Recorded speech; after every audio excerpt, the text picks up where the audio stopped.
ఉమ్మడి వరంగల్ జిల్లాలో ఎస్ఐఆర్ ప్రక్రియ కొనసాగుతోంది. కొన్ని చోట్ల తాత్కాలిక సమస్యలు ఎదురవుతున్నాయని, అద్దె ఇంట్లో ఉండి వెళ్లిన వాటి వివరాలు గుర్తించడం ఇబ్బందిగా మారిందని అంటున్నారు బిఎల్ఓలు. ఇదే అంశానికి సంబంధించి మరింత సమాచారం మా ప్రతినిధి అరుణ్ అందిస్తారు.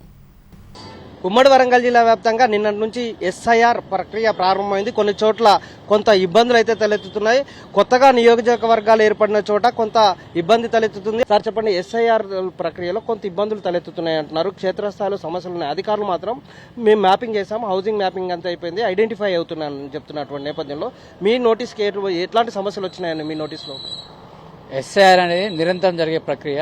నిన్న స్టార్ట్ అయింది మన తెలంగాణ లోపల.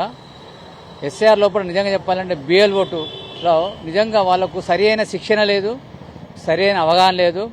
ఈరోజు నేను కొన్ని పత్రికలు చూశాను, వాళ్ళకి మ్యాపింగ్ అంటే కూడా తెలియడం లేదు. రియల్గా బాధాకరం విషయం. వాళ్ళు సరైన శిక్షణ లేకుండా రావడం వలన వాళ్ళు మ్యాపింగ్ చేయడంలో ఇబ్బంది పడుతున్నారు. ఇంతకుముందు మూడు చెప్పినట్టు చాలా చోట్ల ఇంటి నెంబర్లు చేంజ్ అయినాయి. ఇంటి నెంబర్ చేంజ్ అయ్యి ఒక ఇంట్లో 7-8 మంది ఉన్నప్పుడు వాళ్ళు వెళ్ళిపోయినప్పుడు వాళ్ళు వచ్చి వెళ్ళిపోతున్నారు.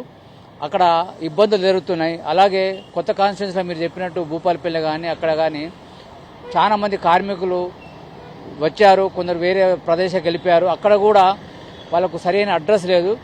నిజంగా ఇది ఎస్ఐఆర్ సక్సెస్ కావాలంటే రాజకీయ పార్టీల కన్నా ఎక్కువ ఈ ఎలక్షన్ కమిషన్ నియమించిన బిఎల్ఓల పాత్ర ఎక్కువ. దయచేసి స్టేట్ గవర్నమెంట్ దాన్ని సీరియస్ తీసుకొని బిఎల్ఓలు కొంచెం సీరియస్గా యాక్టివ్గా ఉండి 1-2 సార్లు చెక్ చేసుకొని ఆ పోయిన నంబర్లను ఫోన్ చేసి ఆ మ్యాపింగ్ సరిగ్గా చేస్తే ఈ ప్రాబ్లం సాల్వ్ అవుతుందని నమ్మకం అండి. అంటే ఎట్లా వస్తుంది మీకున్నటువంటి మ్యాపింగ్లో ఎట్లా మిస్ అవుతున్నారు వాళ్ళు? ఇప్పుడు ఇంటి నెంబర్లు చేంజ్ చేయడం వల్ల వాళ్ళు మిస్ అవుతున్నారండి. మెజార్టీగా ఇంటి నెంబర్లు చేంజ్ అవుతున్నారు. అలాగే ఒక ఇంట్లో వాళ్ళు జాబ్ పోయిన కాడ కూడా ఫోన్ నెంబర్లు చేంజ్ అవుతున్నాయి. ఎంప్లాయీస్ వచ్చి వెళ్ళిపోయిన కాడ చేంజ్ అవుతున్నాయి. ఇవన్నీ మెయిన్గా ఇంటి నెంబర్ల వల్ల చేంజ్ అవుతున్నాయండి. ఇది ప్రస్తుతం కొంత స్టార్టింగ్ టైమే కాబట్టి ఇంకా సాంకేతికంగా పూర్తి స్థాయిలో కొంత గుర్తింపులో మిస్ అవుతున్న వాళ్ళని మరొక రోజు చేయొచ్చు అని బిఎల్ఓలు వెళ్తున్నారు. కానీ టెక్నికల్గా వస్తున్నటువంటి సమస్య మాత్రం కొంత ఇబ్బందికరంగానే ఉంది.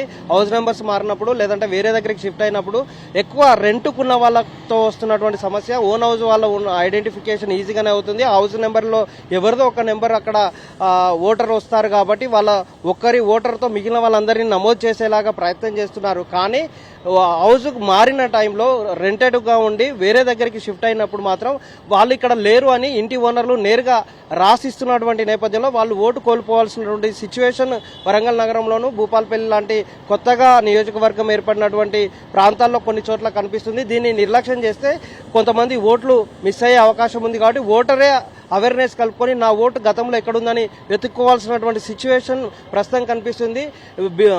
ఇంటి మ్యాపింగ్ వరకు కరెక్ట్గానే జరిగిన ఐడెంటిఫికేషన్కి సంబంధించినటువంటి ఓటర్ను ఐడెంటిఫై చేయడంలో కొంత జాప్యం జరగడం, కొంత నష్టం జరిగే అవకాశం ఉంది. కాబట్టి అధికారులు దీనిలో జరుగుతున్నటువంటి లోపాన్ని సరిచేయకపోతే నిజమైన ఓటర్ కొంత నష్టపోయే అవకాశం ఉంది. కాబట్టి దాని మీద దృష్టి సారించాలని కొన్ని పార్టీ శ్రేణులు మిగిలిన వాళ్ళందరూ కూడా గుర్తు చేస్తున్నారు. పార్టీలకు సంబంధించినటువంటి కార్యకర్తల ద్వారా, బిఎల్ఓల ద్వారా, వాళ్ళు ఏర్పాటు చేసుకున్నటువంటి బూత్ మెంబర్ల ద్వారా ఎవరి ఓటు నష్టపోకుండా వాళ్ళకి అవేర్నెస్ కల్పించే ప్రయత్నం జరుగుతున్నా అధికారులు నియమించినటువంటి బిఎల్ఓస్ మాత్రం మొక్కుబడిగా పేపర్లు ఇచ్చిపోవడం వల్ల కొంత నష్టం జరుగుతుందనేది పార్టీ శ్రేణుల నుంచి వస్తున్నటువంటి ఆరోపణలు. దీని మీద అధికారులు ఎలా చర్య తీసుకుంటారు, అలా ఎలా అప్రమత్తం అవుతారు, ఓటు నష్టపోకుండా తీసుకోవాల్సిన దాని మీద ఎలా అవగాహన కల్పిస్తారనేది మరి కొన్ని రోజుల్లో తేలబోతుంది.